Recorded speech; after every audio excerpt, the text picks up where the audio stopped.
Well, hey, everybody. Rhonda Boyle here.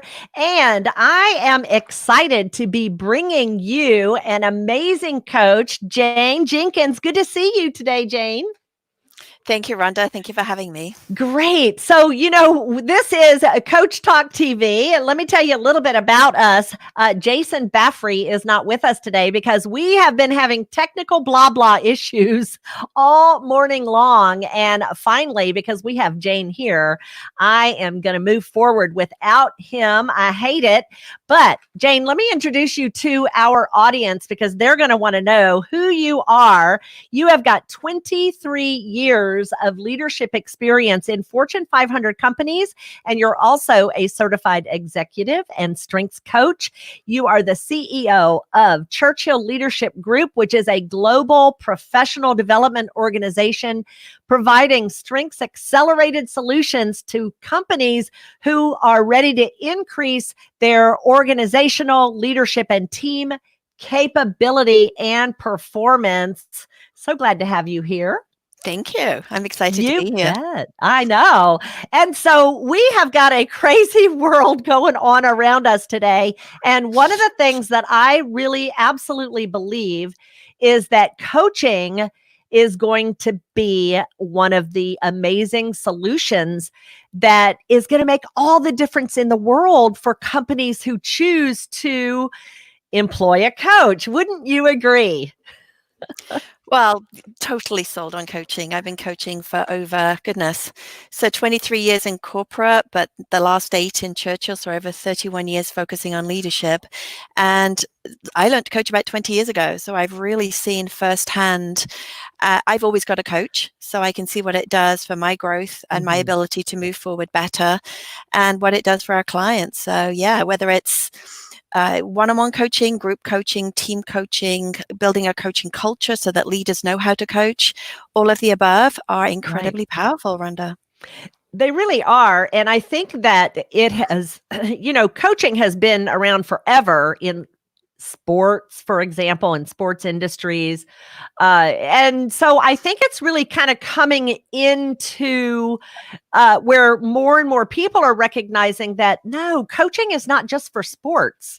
That's just one of the times that you need a coach. And like you, I always have a coach. In fact, I have more than one, And so getting people used to this idea of seeking a coach in order to handle the challenges that they've got in front of them, particularly with managers, because that's really where your specialty is. And I think it's coming where people are starting to recognize the need and the benefits of coaching. So I really see high potential in the future for this industry to go up. Now, help us. I want to ask you first, why should companies really think about investing in executive coaching? So good question, right? Because it does take time and it does take money. I think executive coaching is part of coaching. So our specialty at Churchill is coaching. So that can be executive coaching, which often we see as vice presidents and above, where you're not necessarily coaching when they have problems. You've got coaching when they're taking on more responsibility, when they have opportunity, when they're going through a change, something where their impact needs to be accelerated or they have to learn new skill and leadership capabilities. It might be merging 2 teams, for example, through a merger. Then there's the coaching where you want to coach a group or a team. A group and a team is a little different. And then there is helping managers, first line, and all across your organization learn how to coach by becoming leader coaches. So our specialty is coaching and covers all of that. For executive coaching, why should someone invest? If you think about what we as human beings invest in our life, how much we invest in our health through food, through exercise, through supplements and other things, it's a lot of money. These are multi-billion-dollar industries. When you think how much time we spend at work, I think most of us spend at least 8 hours a day, if not more, at work. And you start to think, well, I'm spending a big chunk of my life for about 50 years at work. Why wouldn't I want to give my best? And so The other piece is we live in a very complex world. Even before the whole corona massive challenge that we're facing, it's still very much a VUCA world. A lot of volatility, a lot of uncertainty, always a lot of complexity, and a lot of ambiguity. And so it's hard to lead. It's hard to lead when things are going well. It's harder to lead when we've got a challenge or a big opportunity in front of us. And that's where a coach comes in. And I think the difference is, I mean, there's training, helping someone get better that way. Coaching is very individualized. When you get a coach, it's all about what you need to achieve, your goals, and it's incredibly individualized to you. Even team coaching, it's the same, very individualized to what that team needs. And so if you're looking for the highest end way to grow and improve of what you do, don't you want it to be tailor-made for you? Mm-hmm. Absolutely. There really is no one size fits all, in a coaching relationship. Absolutely Ever. not. I mean, there's guidelines, there's ethical guidelines and Right. what coaches do and don't do. And I think that's where we lean on the International Coaching Federation. So all of our coaches are ICF or ICF equivalent, well, 200 plus of them. And so there have to be a guideline about what a coach is and what a coach isn't. And you need to go through those certifications and training and make sure that you're doing that thoroughly. Apart from that, the need of the client might, one need is one need. Everyone's different.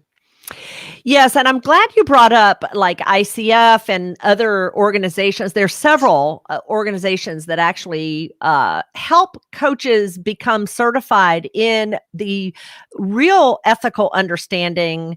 And, they learn certain techniques, on how to help people express themselves more easily, or how to coax them, to talk about the challenges that they've got without shame or any of that. So we're trained in being able to do that. And so you really want to make sure, as you're looking for coaches, because you all need to have coaches. If you're within sound of my voice, you need to be getting a coach somewhere in your life, I'm sure. And making sure you have a reputable one is really important. One that is certified, one that has experience, one that has reviews, one that you can actually look up and learn more about, and coaching is not just sitting across having a cup of coffee, is it? It's very purposeful. Absolutely. So I think you bring up two key points here. Is there are a lot of coaches out there in the world, and there are a lot of amazing coaches out there in the world. So I think you're right. Someone has to do their due diligence.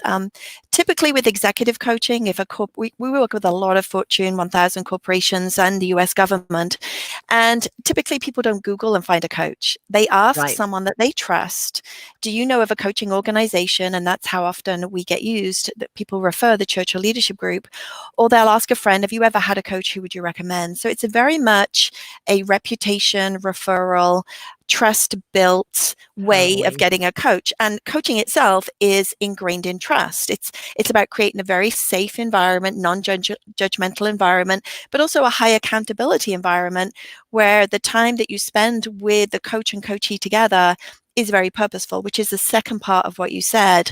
So any investment in coaching is not just having a cup of coffee.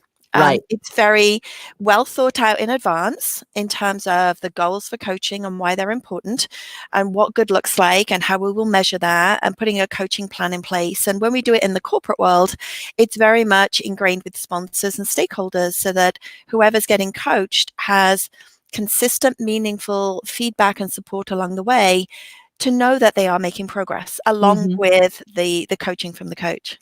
Yeah. Wow. That's so, help us understand what or a few of the things that someone, a manager maybe, or an executive, a leader, team leader, what can they expect when they have a coaching relationship with you? So they would expect to come out of it more confident and more self-aware. They can manage themselves more effectively and have stronger leadership and team effectiveness skills. The actual coaching itself, I remember someone saying to me many years ago, and I asked them, have you ever had an executive coach? And he said, yes. And it was fabulous, but boy, was it hard work. And so I think one thing that we always talk about to companies, which is usually someone in the organization that's strategically in charge of executive coaching, it's usually HR, and then the leaders themselves that are getting coached, is this is going to take work. And are they up for the work it's going to take? But boy, is it going to be worthwhile. There's accountability on all parts of everyone involved. There's an incredible amount of support, but I think anyone that's been through a really effective executive coaching experience, whether it's transition into a bigger role, whether it's to merge teams, whether it's to address something that they want to improve, will tell you, boy, it's such an effective way, because it's not a one and done. If we go to a training workshop, we tend to go back to old habits. We have that forgetting curve. Years of habits, we just go back to them. Coaching, because it's over time and there's a strong regular cadence to it, it means behaviors change. And those behaviors that we want to change are very focused based on the coaching goals. And because it happens over time, they're sticky. It's sustainable, which makes it a good investment. Yeah. And it's also you build trust. Yeah, and that's why it is sustainable, because the coaching relationship is really very sacred. And, that may not be a word that you would use, but it's like there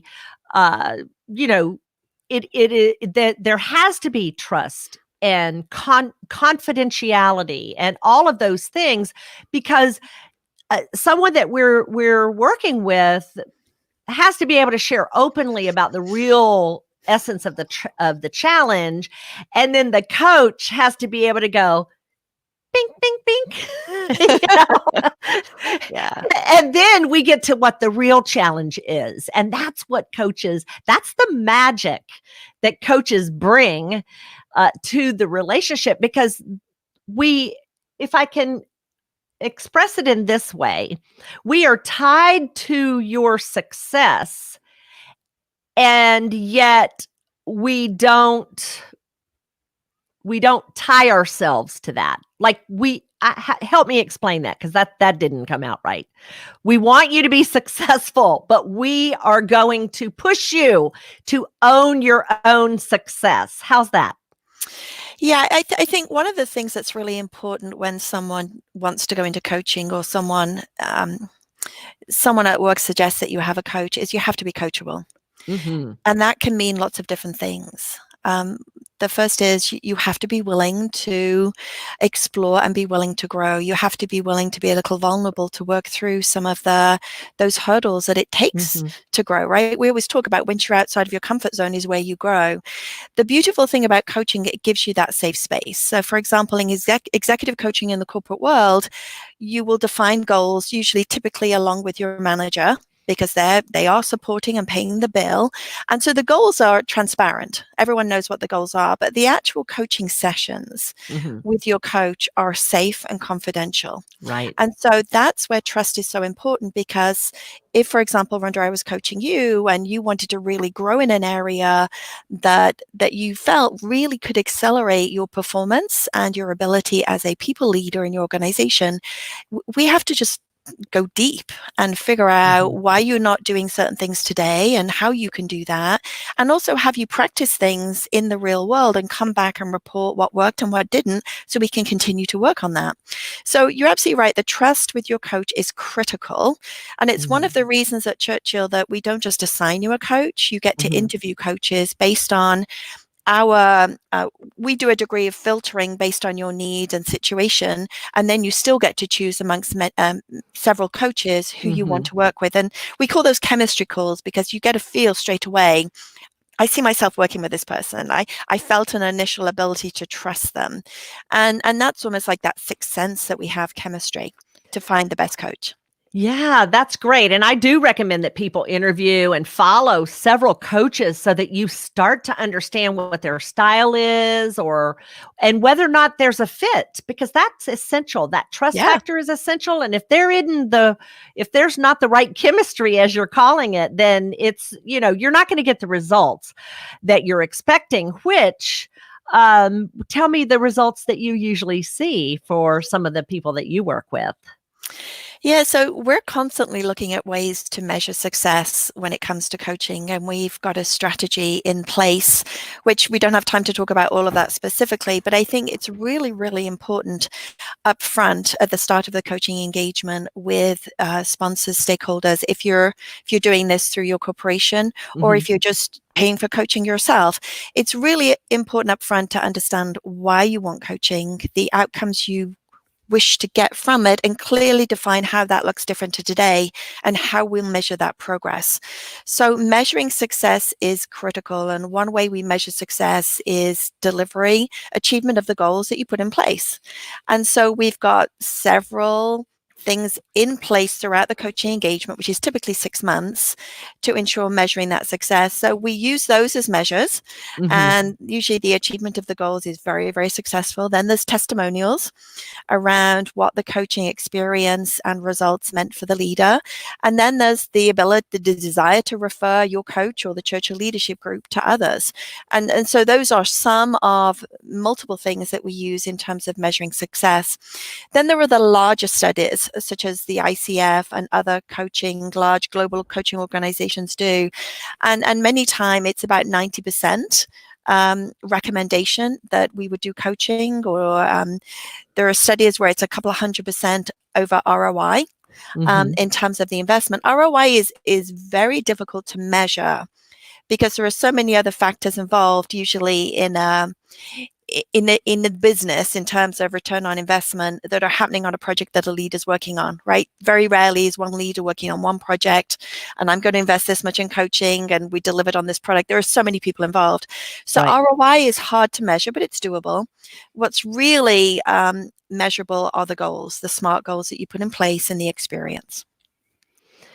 Yeah. So the other question I have, like, about managers and maybe the executive leaders that are dealing with, they have a team or they have a department, or they have people that are working sort of under them, if we can use that term. How have their people responded? Do you do any kind of measuring on that, or what have you seen in that regard?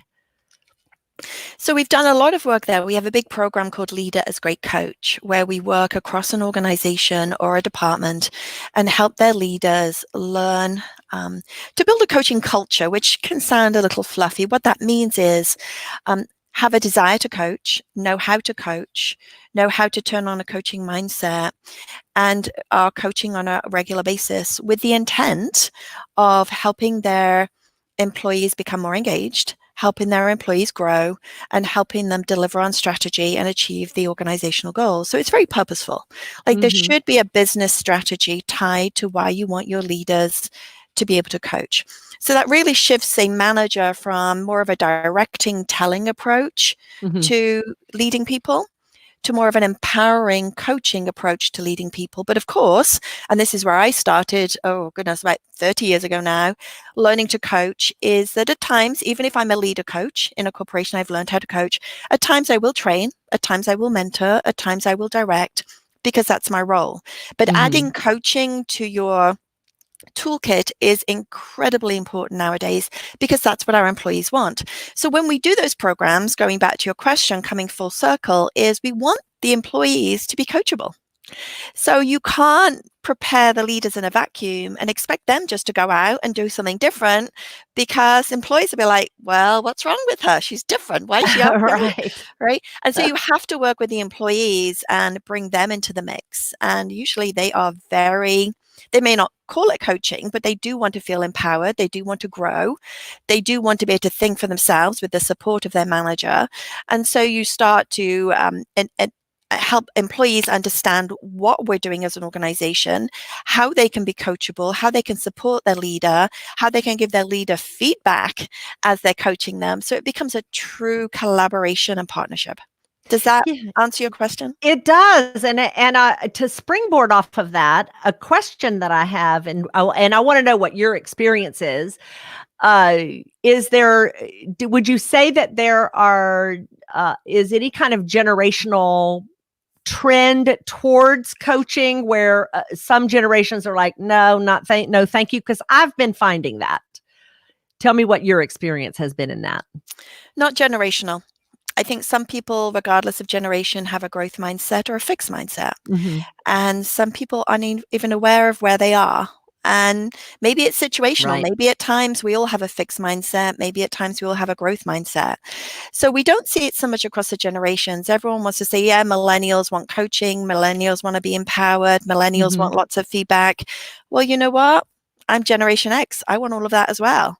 My husband is a baby boomer. He wants that as well. So I don't see it so much as generational. I do see it across regions geographically, where certain countries like the US is more open to coaching, and other countries in different regions, they're newer to coaching. At the same time, we've worked with countries, say in Asia, where coaching is quite new to them and it's a lot more hierarchical.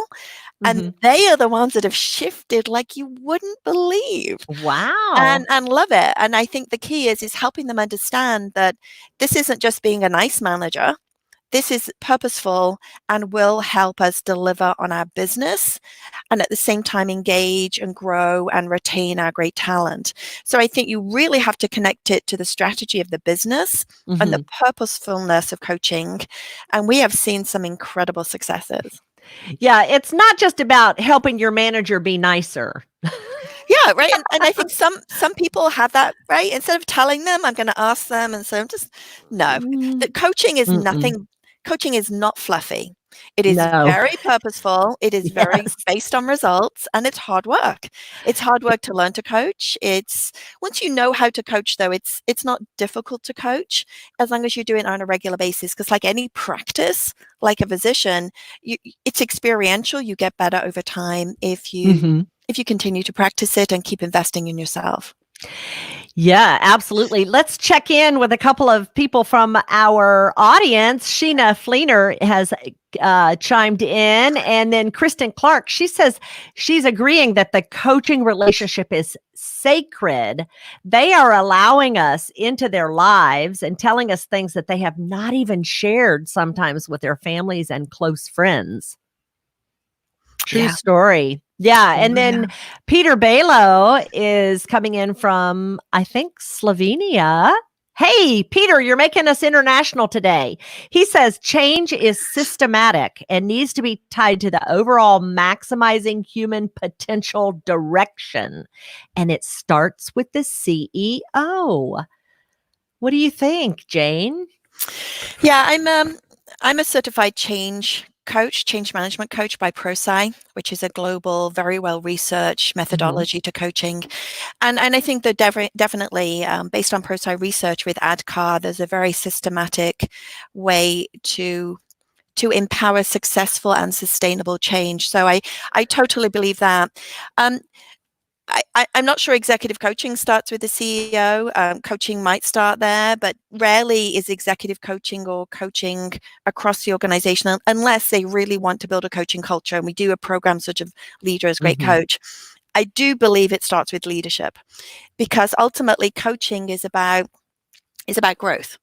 And I think we all want to get better at what we do. We know that from Dan Pink's work on intrinsic motivation, that we all want mastery, we want to get better at what we do. And that's exactly what coaching does. It's an accelerator to help you get better at what you do and deliver. And so I think your executives, to your listeners, your guests' point, they have to role model. They have to role model that the constant improvement and growth are really important. If I was the CEO of an organization, and I'm always telling my team around the coach I'm working with and what I'm working on. And can you help me with this? Can you give me feedback? Like I would want to be transparent in an organization to say, hey, I am open to growing. I can be vulnerable. I am learning. I need help and support, because I think that does then set the culture for the rest of the organization. So that I totally agree with. Yeah. In fact, I will go so far to say as it's almost impossible if you don't have at least upper leadership on board with how we're going to grow and develop through coaching, then there it puts a resistance. It puts a barrier in there that, may be an issue. Because just one or two people can't change the culture. Well, they can. but it's, yeah, you know. I mean, change management 101, again, I learned this from change management work, is the one consistent theme, the critical success factor over time in all pro-size research is the critical importance in change success of executives. And executives not just being sponsors and say, hey, yeah, we'll do this. Here's approval for the budget. That's not what we mean. It's about being consistently communicating, hands-on, involved. And so that type of executive sponsorship is key. We have seen good results where it's more of a ground up swell, but it tends to take longer and it is hard work. I think still there's very much a myth out there of what coaching is and what it isn't. Yes. Right. We talked about one around, it's just about a manager being nice. That's total myth. The other is I'm already coaching. And I can't tell you how many leaders I have talked to, worked with, and they're like, yeah, I coach all the time. And then even in practice sessions, I've seen them, they're not coaching, they're telling, they're advising. Right. And to my point that I said earlier is that has its place in the business world, right? Yes. Leaders within an organization don't have to be executive coaches and ICF certified, but they do need to know what coaching is, how to do it, when to use it, whether they're being effective, and know it is different to advising and telling and directing. It is. I think that some people are born to manage this way. And I don't know what your perspective is. Sometimes it's harder to teach that, but they do have to have that opening. They have to be open to learning how to do it. Yeah, I think we all can grow is what I believe. I don't think we're born. We have our natural talents, as you and I know, as strengths experts and strengths coaches, that we have natural talents. I could go through all 34 of the Strengths Finder themes and explain how they can help someone be a great coach. So it's how we coach and how we bring our special uniqueness to coaching skills and the coaching mindset and any coaching tools that we use. That's the magic. I don't think someone's born to direct and only direct. I don't think someone's born only to have a teaching style of managing. I think great leaders can learn situational leadership and know what the situation needs. Does it need coaching? Does it need mentoring? Does it need more of a direct approach in the situation? And that's part of what we teach in the Churchill Leaders Great Coach program is when to coach, when not to coach, and when to use different approaches. Wow, that is critical to be able to know within an organization. Yeah. Right? Because a manager can't just be checking in and, having those fluffy coaching moments. They have to pay attention to the business needs too. Yeah, you can't come out of a Leader as Great Coach program and think every single conversation is a coaching conversation. Right. You can use some of the skills to have every conversation more effectively, such as active listening. Right. But some situations will not be right for coaching. It's no good coaching a brand new team member on something where they have no idea. They have no idea. They don't know what they don't know. Right. Right. Versus a more experienced team member in a certain situation. So it is situational. It's important that leaders know how to do situational leadership. That's amazing. And it is essential because, again, they're responsible for more than just the feelings of their people, right? Oh, yeah, right. We're human beings and we have feelings and we're driven by emotion more than anything else. And so I think that is definitely a part of it. At the same time, when we're at work, we have to deliver results, right? So how do we, and that's what I love about coaching, Rhonda. It's like the strengths approach. As a leader coach within an organization or an executive coach working with a senior leader, you tailor it to what that individual needs, not just for the whole engagement or the years they work for you, what they need right now in this moment. Yes. Right. And so that's why it is a sacred space, a safe place for people to open up and work on what they need right now and deliver on those longer term goals. Yeah. It's the magic of both. It really is. It is. Wow. So interesting learning from you because my clientele typically is not executives. So I work with coaches and helping them with their marketing and so forth. So you're in such a different environment than I am, that it's really great to hear your perspective of coaching. And hasn't it been exciting over the last 23, 31, however many years, to see the changes in the coaching opportunities that are out there now, with people really starting to see that, hold on a minute, I think this is something that we really need. Yeah, I get asked a lot because I get to see across the globe with the Churchill group and all our coaches and the work we do, and speaking to different leaders across the organizations, it's like, what's the trend right now? Mm-hmm. And I think one of the strong trends is team coaching. For a couple of reasons. Teams are such a critical success factor in organizations, and you can coach individual leaders on a team, but that won't necessarily impact team performance, because a team operates as a system. And there are cultural norms, cultural behaviors that the team are aware of and are not aware of, that are empowering success or getting in the way of success. And so having a coach work with the team to observe the team in action and put measures and goals and baselines and rules of engagement in place is key. So working with a team over time is a lot of the work that we're doing today and will see in the future. And all types of teams: agile, tech teams, executive teams, cross-functional teams, global teams. They're also critical to the performance of an organization, that I think that's where we'll see more of it as coaching continues to grow. Yeah, I think so too. I think also what's about to change in the coaching industry is that we're going to be doing a lot more online stuff. That isn't a change for me at all, hardly, because I've been here. Like this is where I work, but I think a lot of I think that's going to be our challenge as an industry, is to learn how to have impactful team trainings online. Yeah, and I think technology enables us to do it. And I would guess through everything we're going through now with Corona, people that didn't think it was possible might have a different view now. They've had to do it. Right? Yeah. The change has been forced on them.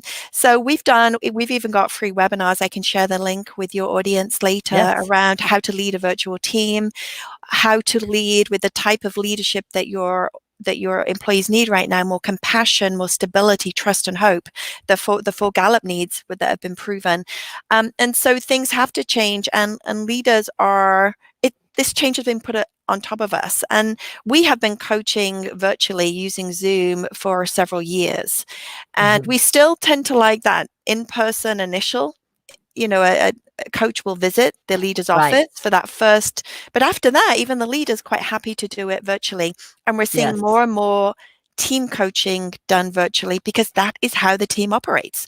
They're rarely all in one building anymore.